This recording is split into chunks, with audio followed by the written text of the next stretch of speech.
Assalamualaikum warahmatullahi wabarakatuh. Saya Cagifah dari Begirna.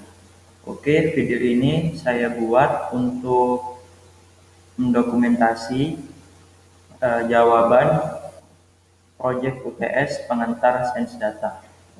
Langsung saja ke pertanyaan pertama, yaitu jelaskan sesuai pemahaman Anda mengenai kalimat yang mudah dipahami terkait istilah-istilah yang sering disebut di era revolusi industri 4.0 berikut ini. Yang pertama ada database relasional atau RD atau sering disebut RDBMS atau singkatannya RDBMS. Uh, Database relasional itu adalah seperangkat program komputer yang dirancang untuk mengatur atau memanajemen sebuah basis data sebagai sekumpulan data yang disimpan secara terstruktur di database dalam bentuk tabel, di mana tabel itu terdiri atas lajur mendata yang disebut baris data atau row record dan lajur vertikal yang disebut dengan kolom atau kolom or field yang saling berhubungan dan melakukan operasi-operasi atas data permintaan penggunanya. Contoh dari contoh tools dari RDBMS itu ada MySQL. Nah, dan RDBMS ini kan merupakan salah satu teknik manajemen data tradisional. Maka dari itu, di era revolusi industri 4.0 di mana data-data saat ini itu sudah mulai membengkak, teknik RDBMS menjadi jarang sekali atau bahkan tidak digunakan karena tidak cocok untuk memproses data semi atau non-structure, memproses analitik data, dan proses komputasi data. Selanjutnya ada ekosistem big data, di mana ekosistem big data itu merupakan suatu perkembangan pengolahan data yang lebih lanjut dari sebelumnya, yaitu basis data. Ekosistem big data berkaitan dengan bagaimana cara data engineer membuat sebuah wadah atau tempat untuk menyimpan atau menaruh berbagai macam data atau big data agar data tersebut tetap aman diakses oleh siapapun dan dapat berjalan secara batch atau real time. Berikut ini ada sekitar ada 10 ekosistem big data. Yang pertama ada distributed file system atau sistem file terdistribusi. Sistem file terdistribusi ini memiliki kesamaan dengan sistem file normal yang bisa menyimpan, membaca, dan menghapus file serta menambahkan keamanan. Hanya saja perbedaan antara sistem file terdistribusi dan sistem file normal itu terletak pada tempat sistem file terdistribusi ini berjalan. Nah, di sistem file terdistribusi ini, dia itu berjalan di beberapa server. Contoh dari distribusi file sistem file distribusi maksud saya, contohnya itu ada Hadoop file system, terus Chef file system, dan lain-lain. Yang kedua, distributed programming framework atau kerangka kerja program terdistribusi. Jadi kerangka kerja program terdistribusi ini bisa dibilang itu seperti algoritma yang didesain untuk big data dengan menyesuaikan hasil program terhadap data. Contoh toolsnya itu sendiri ada Apache Reduce, Apache Pig, JAQL, Apache Spark, dan sebagainya. Yang ketiga ada Data Integration Framework atau kerangka kerja integrasi data. Kerangka kerja dan integrasi maksud saya kerangka kerja data integrasi itu langkah-langkahnya ada yang pertama ekstrak atau memperoleh dengan cara memperoleh data dari sumber atau data gathering. Yang kedua ada transform atau mengubah data sesuai kebutuhan atau data cleansing. Ada load di mana prosesnya itu memasukkan data ke target akhir atau data query. Contoh data integration framework ini, contoh toolsnya ada Scoop, Apache Flum, entah bacanya gimana, dan lain-lain. Yang keempat ada machine learning framework. Machine learning ini adalah mesin yang dikembangkan untuk bisa belajar dengan sendirinya atau secara otomatis tanpa arahan dari penggunanya. Eh, Machine learning atau pembelajaran mesin dikembangkan berdasarkan disiplin ilmu lainnya seperti statistika, matematika, dan data mining, sehingga mesin itu dapat belajar dan menganalisa data tanpa perlu diprogram ulang atau diperintah.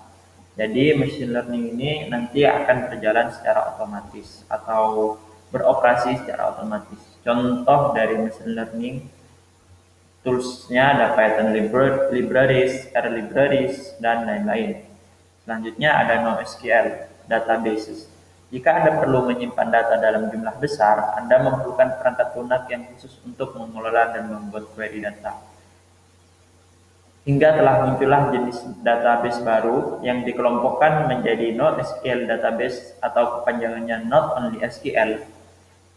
Nah, NoSQL database memungkinkan pertumbuhan data yang hampir tak ada habisnya karena penyimpanan atau pemrosesannya ini multinode dan menangani streaming grafik atau bentuk data yang tidak terstruktur.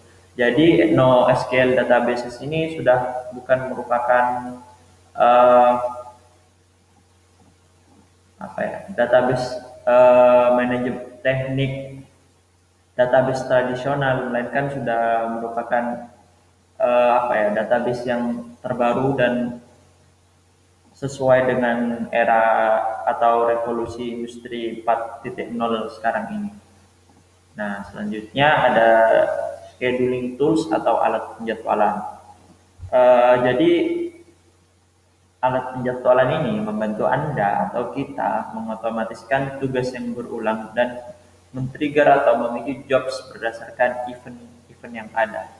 Contoh toolsnya ada Uzi, Falcon, dan lain-lain. Selanjutnya yang ketujuh ada benchmarking tools atau alat benchmarking. Jadi guna dari benchmarking ini untuk melakukan pengoptimalan infrastruktur dan konfigurasi big data. Benchmark proses atau ekosistem benchmarking ini bukan termasuk tugas data scientist.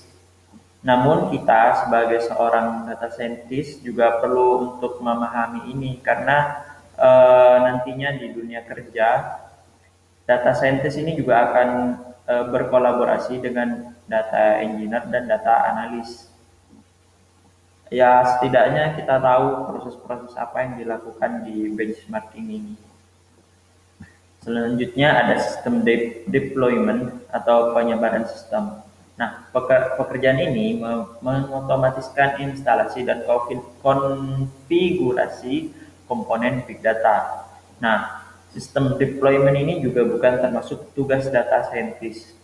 Namun kembali lagi kita juga perlu mengetahui tentang sistem deployment ini untuk dunia kerja kita nantinya. Yang kesembilan ada service programming atau layanan pemrograman. Contohnya ini ada Apache Thrift dan Zookeeper. Service programming ini maksudnya itu adalah kita itu untuk mengizinkan orang lain atau berbagi kepada orang lain mengenai pemrograman prediktif pada aplikasi yang kita buat, maksudnya seperti itu. Kemudian ada security atau keamanan. Nah, namun kan tadi di service programming itu kan kita istilahnya mengizinkan orang lain untuk pelayanan lah istilahnya terhadap orang lain mengenai pemrograman kita. Namun sesuai dengan yang nomor 10 ini, dari pemrograman prediktif yang kita buat itu juga perlu adanya keamanan akses datanya untuk menjaga data-data kita itu agar tidak terhack atau dibobol oleh orang-orang atau oknum yang tidak bertanggung jawab. Jadi fungsi dari security atau keamanan ini untuk mengontrol keamanan akses data kita. Selanjutnya di jawaban dari pertanyaan nomor 1 itu diminta data science dan pengertian data science dan data scientist. di mana data science itu adalah ilmu yang menggabungkan matematika, statistika, dengan ilmu komputer dengan tujuan analisa data atau data analisis dari suatu himpunan data baik skala kecil atau sampel maupun besar atau populasi dengan mengaplikasikan algoritma tertentu untuk tujuan menggali data atau data mining dan mendapatkan pola data serta dapat melakukan prediksi data dengan cukup akurat yang dapat membantu dalam pengambilan keputusan dan dapat digunakan untuk membuat sistem yang cerdas atau AI yang dapat terus belajar dengan sendirinya. Atau lebih gampangnya untuk mudah diingat, data science itu adalah ilmu data, di mana seperti yang tadi disebutkan, skill-skill atau data science ini merupakan ilmu gabungan dari matematika, statistik, AI, dan lain-lain, seperti yang ada di penjelasan panjangnya tadi. Nah, sedangkan data scientist itu adalah seorang yang ahli dalam bidang teknologi informasi, khususnya dalam bidang ilmu data dan menguasai ilmu dasar pengolahan data yaitu pemrograman, matematika, dan statistika. Seorang data scientist melakukan proses pengumpulan, pengolahan, dan analisis data menggunakan sumber data dari data engineer dengan berbagai cara dan algoritma untuk mendapatkan solusi dalam pengambilan keputusan atau insight dari suatu masalah yang rumit. Atau agar lebih mudah diingat, data scientist itu adalah orang yang memiliki keahlian ilmu data atau orang yang berkecimpung di dunia data science. Selanjutnya ada data engineering dan data engineer. Data engineering atau rekayasa data adalah aspek ilmu data yang berfokus pada aplikasi praktis pengumpulan dan analisis data. Untuk semua pekerjaan yang dilakukan para ilmuwan data untuk menjawab pertanyaan menggunakan sekumpulan informasi besar, harus ada mekanisme untuk mengumpulkan dan memvalidasi informasi itu. Agar pekerjaan itu pada akhirnya memiliki nilai, juga harus ada mekanisme untuk menerapkannya ke operasi dunia nyata dalam beberapa cara. Itu adalah kedua tugas rekayasa: penerapan ilmu pengetahuan untuk sistem praktis dan berfungsi. Maksudnya berikut ini adalah kedua tugas rekayasa data, yaitu penerapan ilmu pengetahuan untuk sistem praktis dan berfungsi. Tahu lebih mudahnya itu data engineering itu ilmu rekayasa data. Maksud rekayasa di sini tuh bukan bukan rekayasa dalam istilah berbohong ataupun apalah itu. Namun rekayasa di sini tuh maksudnya untuk pengolahan data dari yang awalnya masih data kotor, kemudian datanya di cleansing atau dibersihkan, kemudian diolah, dan nantinya dari data ini sumber data ini akan diberikan kepada seorang data scientist untuk diolah juga agar mendapatkan insight dan knowledge yang baru. Nah, jadi data engineer itu adalah seseorang yang mengembangkan dan membuat desain arsitektur manajemen data dan memelihara atau memonitor infrastruktur data di perusahaan seperti sistem database, data warehouse, data lake, data sistem pemrosesan data berskala besar, dan sistem pemrosesan data berskala besar. Atau data engineer itu adalah orang yang memiliki keahlian rekayasa data yang nantinya itu gunanya untuk menyiapkan sumber data untuk keperluan data saintis. Selanjutnya ada data analisis dan data analis. Jadi data analisis atau analisis data itu adalah sebuah proses untuk memeriksa, membersihkan, mengubah, dan membuat pemodelan data dengan maksud untuk menemukan informasi yang bermanfaat sehingga dapat memberikan petunjuk bagi peneliti untuk mengambil keputusan terhadap pertanyaan-pertanyaan penelitian. Dan data analis itu sendiri adalah seorang yang meneliti informasi menggunakan alat analisis data. Hasil yang bermakna yang mereka tarik dari data mentah membantu stakeholder atau klien mereka membuat keputusan penting dengan mengidentifikasi berbagai fakta dan tren. Tugas umum dari data analis meliputi menggunakan model komputerisasi tingkat lanjut untuk mengekstrak data yang diperlukan. Selanjutnya kita masuk ke pertanyaan kedua, sebutkan dan jelaskan daur hidup atau life cycle data science. Jadi daur hidup data science yang pertama ada business understanding atau memahami keadaan ya.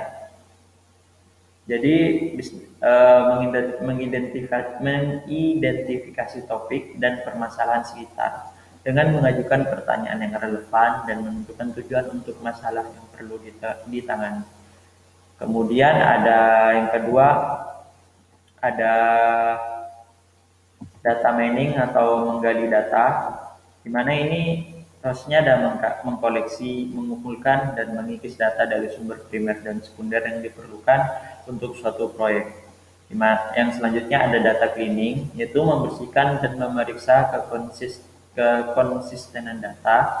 Yang kedua ada data exploration, yaitu menganalisis, mengidentifikasi, dan memvisualisasikan distribusi data dengan pendekatan statistik deskriptif.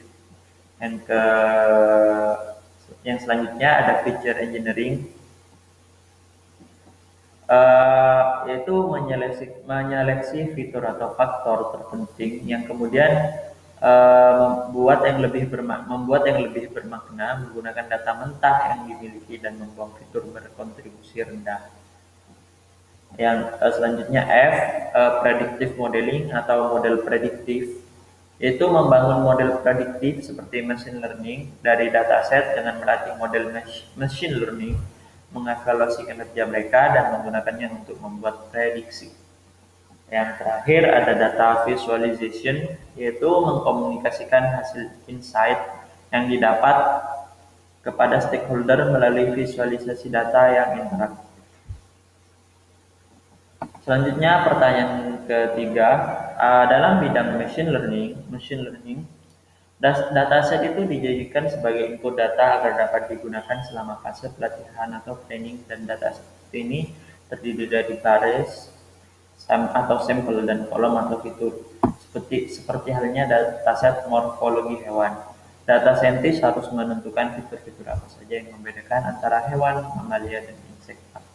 Studi kasus yang diberikan, yaitu menurut Anda, ketika Anda ingin membuat sebuah model prediktif yang mampu membedakan tumbuhan monokotil dan dikotil, apa saja fitur-fitur penting berdasarkan morfologinya yang harus dilibatkan ke dalam dataset.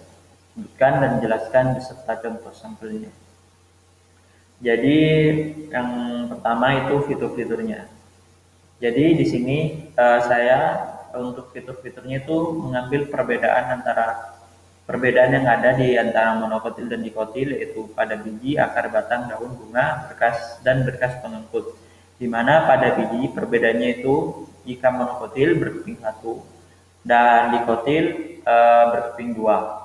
Kemudian untuk akar pada monokotil itu serabut dan pada dikotil tunggang. Perbedaan pada batang untuk monokotil itu tidak bercabang dan tidak berkambium. Untuk dikotil bercabang dan memiliki kambium. Kemudian daun, untuk monokotil itu ada tulang daunnya sejajar dan memanjang, sedangkan pada dikotil itu tulang daunnya menyirip atau menjari dan melebar.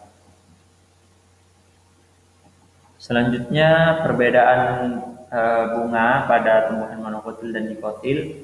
Jika monokotil itu jumlah kelopaknya itu ada 3 atau kelipatannya, jadi bisa 3, 6, 9, dan selanjutnya ini kelipatan dari 3. Selanjutnya untuk dikotil sendiri jumlah kelopaknya itu ada 2, 4, dan 5 atau kelipatannya dari 2, 4, dan 5. Namun kebanyakan dari tumbuhan dikotil yang ditemukan itu kelopak bunganya itu berjumlah 5 atau kelipatannya. Kemudian untuk berkas pengangkut pada monokotil itu berkas pengangkutnya tersebar, sedangkan untuk dikotil berkas pengangkutnya teratur. Selanjutnya masuk pada sampelnya. Di sini saya yang pertama mengambil sampel kelapa dengan ciri-ciri morfologi bijinya itu berkeping, akarnya serabut, Batangnya, di sini sampelnya yang pertama kelapa sawit, terus bijinya berkeping satu, akarnya serabut, batangnya tidak bercabang dan tidak berkambium, terus bentuk daunnya sejajar dan memanjang. Kelopak bunganya itu ada 3 kelopak bunga atau kelipatannya ya. Kemudian berkas pengangkutnya tersebar. Nah, di sini itu tumbuhan ini termasuk monokotil, di mana maksud 1 dan 0 ini true sama false ya, di mana berarti kalau 1 itu artinya true, 0 itu false. Nah, berhubung kelapa sawit ini termasuk tumbuhan monokotil, maka yang bernilai 1 itu ya di kolom monokotil ini. Selanjutnya yang kedua, saya ambil sampel jagung, di mana bijinya berkeping satu, terus akarnya serabut, dan batangnya tidak bercabang dan tidak berkambium.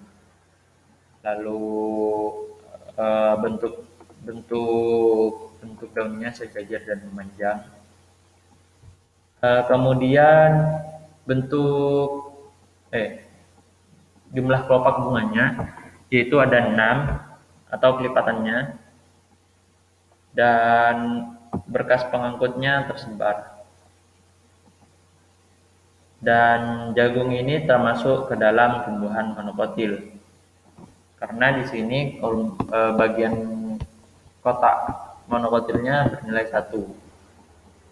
Selanjutnya ada jeruk. Jeruk itu bijinya berkeping 2, akarnya tunggang, terus batangnya bercabang dan berkambium, daunnya menyirip, memiliki 5 kelopak bunga, dan berkas pengangkutnya itu teratur, sehingga jeruk ini termasuk ke dalam kelompok tumbuhan dikotil. Maka dari itu di sini di kolom dikotilnya bernilai 1. Selanjutnya rambutan. Sebenarnya ini untuk 4 dan 5 kurang lebih sama, karena sama-sama termasuk ke dalam tumbuhan dikotil. Baik, lanjut saja ke nomor 4 untuk proyek charter dengan studi kasus selama pandemi COVID-19. Orang tua menjadi teman belajar anak di rumah masing-masing untuk semua mata pelajaran. Banyak orang tua mengeluhkan begitu sulitnya menggantikan peran sementara sebagai guru di rumah untuk menyampaikan tiap bab yang harus dipelajari siswa atau siswi. Kemdikbud RI berencana membuka kembali kelas tatap muka offline tahun depan 2021 dengan beberapa batasan dan protokol yang harus ditaati. Namun, Kemdikbud ingin mengumpulkan terlebih dahulu teks opini atau masukan atau keluhan yang disampaikan oleh orang tua siswa-siswi ke dalam sebuah kuesioner online. Apakah setuju atau tidak? Nah, jika dilakukan kelas tatap muka. Lalu rencananya kuesioner tersebut akan dikelompokkan menggunakan sebuah algoritma machine learning menjadi 2 klaster, yakni klaster 0 setuju dan klaster 1 tidak setuju. Maka Anda ditunjuk sebagai data scientist Kemdikbud RI. Di mana di sini kita diminta untuk membuat project chapter yang terdiri dari poin definisikan vision goal, konteks dan misi project, apa yang akan dianalisis, resources-nya atau sumber daya yang harus disiapkan, terus nilai kontribusi dari rencana proyek kita, kemudian indikator ketercapaian proyek, yang terakhir ada timeline-nya. Oke, masuk yang pertama untuk research goal. Di sini research goal-nya adalah di era pandemi COVID-19 ini, pemerintah Indonesia memberlakukan sistem lockdown ataupun PSBB sebagai upaya memutus mata rantai COVID-19 di masyarakat. Diberlakukannya lockdown ataupun PSBB ini tentunya berdampak besar bagi macetnya berbagai sektor pemerintahan yang ada di Indonesia. Salah satunya adalah sektor pendidikan. Selama pandemi ini terjadi, pandemi COVID-19, sistem pendidikan Indonesia memberlakukan sekolah di rumah bagi seluruh siswa-siswi yang ada di Indonesia dalam rangka mengikuti arahan pemerintah, khususnya Presiden, untuk tidak melakukan pembelajaran tatap muka agar mata rantai COVID-19 tidak terus bertambah.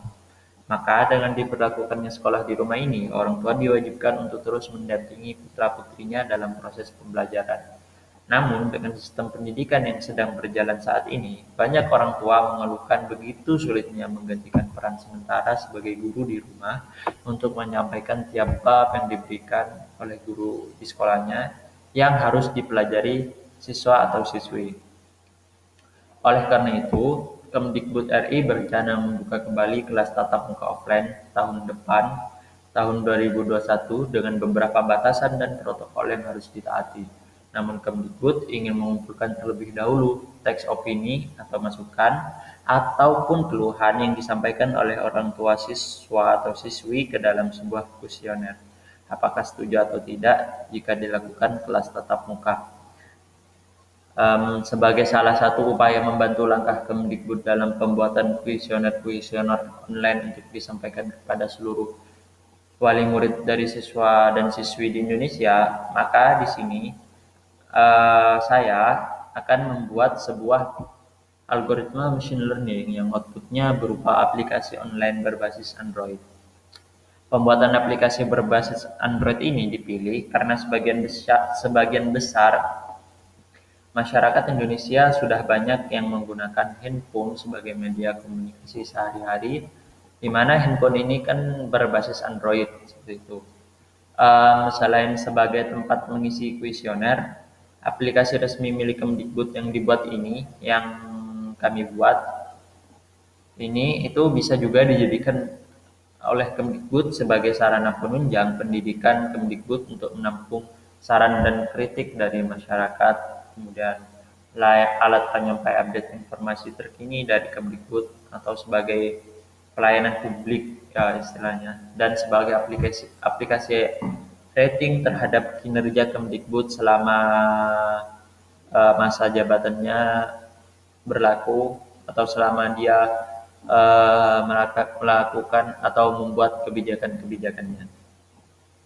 Yang kedua, konteks dan misi proyeknya.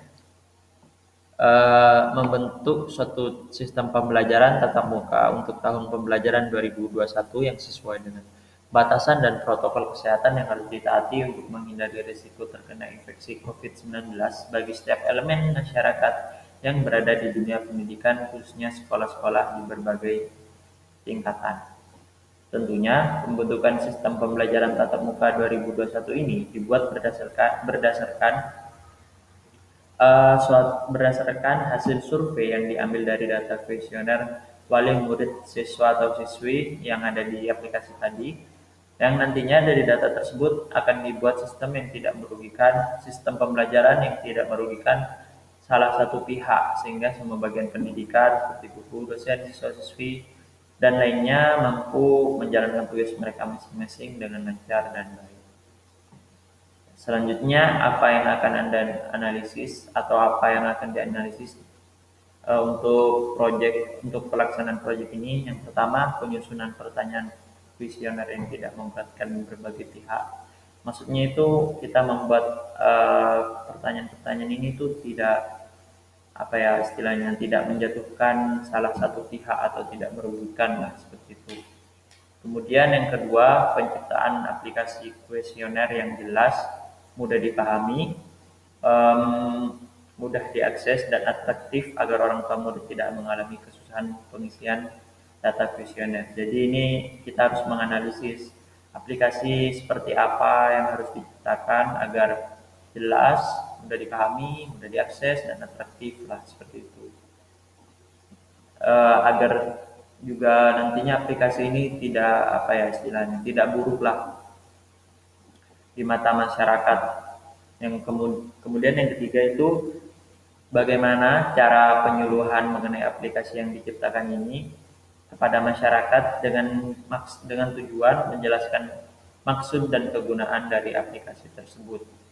Jadi kami atau kita dari tim pembuat aplikasi ini bersama Kemdikbud juga memikirkan cara penyuluhan, bagaimana cara penyuluhan yang baik agar informasi mengenai aplikasi yang dibuat ini sampai kepada masyarakat dengan baik tanpa ada kesalahpahaman seperti itu.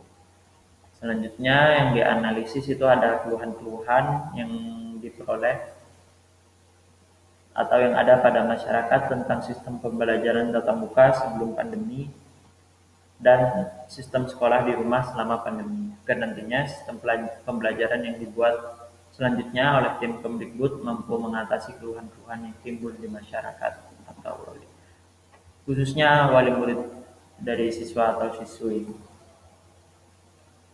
Yang kelima, yang perlu dianalisis yaitu presentasi setuju dan tidak setuju yang didapat dari kuesioner untuk mempertimbangkan langkah apa yang harus dibuat agar sistem pembelajaran tatap muka 2021 Kemdikbud bisa berjalan dengan baik tanpa ada satupun pihak yang dirugikan. Yang keenam, sistem pembelajaran seperti apa yang harus dibuat agar bisa mematuhi batasan dan protokol kesehatan, serta siklus belajar seperti apa yang harus dibuat agar pendidikan Indonesia tidak monoton dan bisa bersaing dengan negara lain. Kemudian yang keempat, sumber daya yang harus disiapkan. Pertama, tentunya yang paling utama Kemdikbud selaku stakeholder dan sebagai badan pengawas dari pembuatan aplikasi ini agar tidak ada penyalahgunaan dana ataupun apalah itu. Jadi harus Kemdikbud langsung yang mengawasi. Yang kedua ada back end dan front end sebagai orang yang merancang aplikasi tersebut agar mudah digunakan masyarakat dan menarik secara desain. Yang ketiga data engineer yang untuk pengumpulan datanya, yang mengolah datanya itu mengumpulkan terus membersihkan. Yang kemudian yang keempat ada data scientist untuk mengolah data agar mendapatkan insight atau knowledge yang nantinya itu dari insight dan knowledge itu digunakan oleh Kemdikbud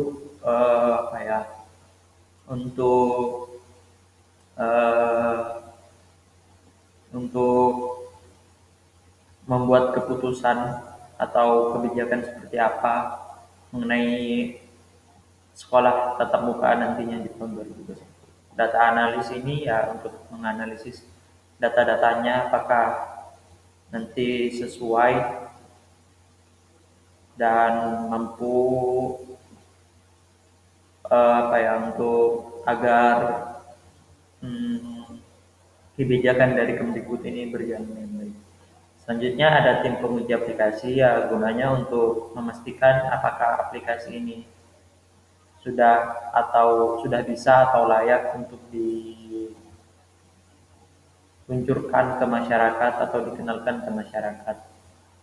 Selanjutnya tim penyusun kuesioner ya yang membuat kuesioner itu. Kemudian ada tim penyampai informasi terkini mengenai segala kebijakan yang ada pada Kemdikbud ataupun informasi-informasi penting lainnya yang datangnya dari Kemdikbud, di mana nanti ini informasi-informasi ini kan akan dimasukkan ke dalam aplikasi yang dirancang tadi. Kemudian respondennya ya masyarakat yang terlibat dalam pendidikan, utamanya wali murid dari siswa dan siswi di Indonesia. Kemudian sekolah sebagai tempat belajar siswa-siswinya. Yang ke-11 media untuk pembuatan dan pengolahan aplikasi yang tadi dirancang.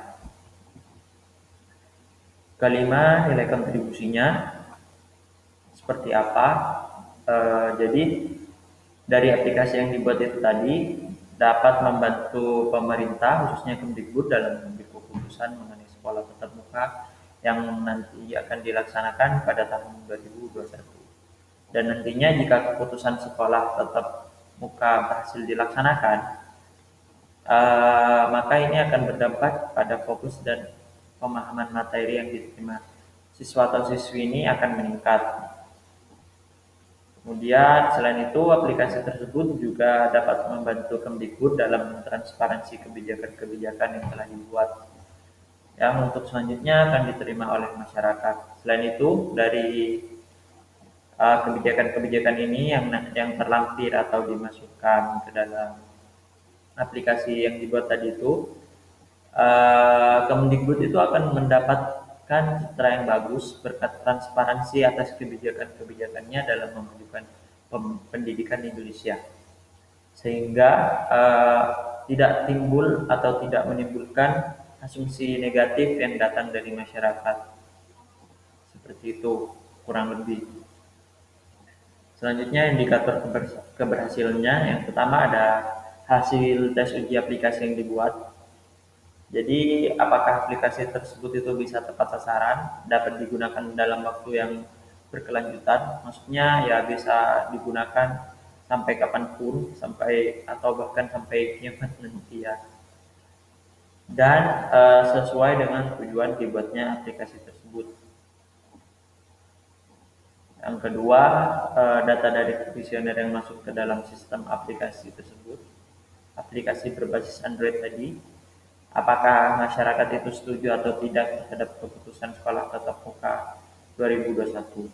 Yang ketiga, indikator keberhasilannya itu fokus dan pemahaman materi siswa atau siswi meningkat.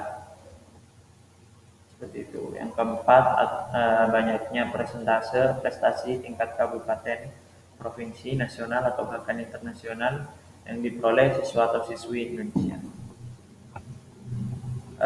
Berikut ini timeline yang saya buat. Pertama itu tentunya kan ada pengajuan proposal kerja dulu ke pihak. Di tanggal pelaksanaannya 26 November 2020. Kemudian setelah diterima atau proposalnya masuk, kita melakukan presentasi proyek yang akan dibuat, yang dilaksanakan atau tanggal pelaksananya itu tanggal 8 November 2020. Yang ketiga, mempersiapkan segala kebutuhan yang digunakan dalam merancang aplikasinya. Tanggal pelaksanaannya itu dimulai 30 November 2020. Kemudian awal mulainya proyek ini atau di saat proyek ini berjalan, awalnya itu pada tanggal 4 Desember 2020. Begitu pula dalam perancangan aplikasi penunjang sesuai permintaan Kemdikbud itu. Begitu pula juga dengan menyusun kuesioner yang dilakukan oleh tim penyusun kuesioner serta hal-hal yang lain terkait fitur yang akan disediakan di dalam aplikasi. Ketiga progres itu di sini dibuat dalam satu hari atau satu kali pelaksanaan, itulah dimulainya hingga sampai tanggal 16 Desember 2020 aplikasi tersebut sudah jadi, kemudian dilakukan pengujian aplikasi apakah aplikasi ini sudah sesuai dengan yang diharapkan atau tidak. Nah, jika belum atau masih ada sedikit kendala, maka perlu adanya perbaikan. Hingga kemudian pada tanggal 20 Desember dan aplikasinya sudah bayar. Diharapkan atau sudah diwajibkan untuk selesai dengan baik dan sudah bisa digunakan. Kemudian pada tanggal 20 Desember 2020 itu juga eh, adanya penyuluhan kepada masyarakat mengenai aplikasi ini. Yang kesembilan ada pelaksanaan dan pengumpulan hasil kuesioner dimulai tanggal 27 Desember 2020 di mana masyarakat itu sudah mulai melakukan atau melakukan pengisian kuesioner ini. Di mana hari selanjutnya tentunya kan sudah mulai ada data-data yang masuk. Nah, di hari itu juga dimulailah pengolahan data hasil kuesioner. Sampai tanggal 5 Januari semua data sudah terkumpul.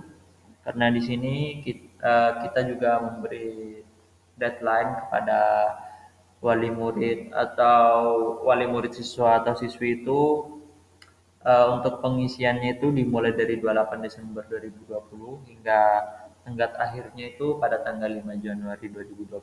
Di mana pada tenggatnya itu sampai 4 Januari 2020. Hingga kemudian pada tanggal 5 Januari 2020 eh, dari data yang masuk tersebut dan sudah diolah dan sudah menemukan solusi, maka Kemendikbud itu akan menentukan kebijakan seperti apa yang akan diberikan kepada masyarakat mengenai sekolah tatap muka yang akan dilaksanakan pada tahun 2021. Yang terakhir, eh, penyuluhan atau penyampaian kebijakan melalui berbagai platform termasuk aplikasi yang telah dibuat dalam proyek ini yang tanggal pelaksanaannya itu tanggal 13 Januari 2020. Untuk progres yang nomor 12 ini juga sekaligus penerapan secara langsung pada di dalam lingkungan masyarakat mengenai kebijakan yang dibuat ini. Mungkin dari saya penjelasannya atau pemaparan mengenai jawaban-jawaban proyek UTS pengantar sains data ini sampai sini saja. Dan untuk link video materi ini akan dilampirkan di dalam Word yang saya buat ini. Mungkin sampai sini saja. Kurang lebihnya mohon maaf jika ada salah-salah kata atau pengucapan yang mungkin tidak enak didengar. Eh, Kurang lebihnya mohon maaf dan sekian dari saya. Assalamualaikum warahmatullahi taala wabarakatuh. Terima kasih.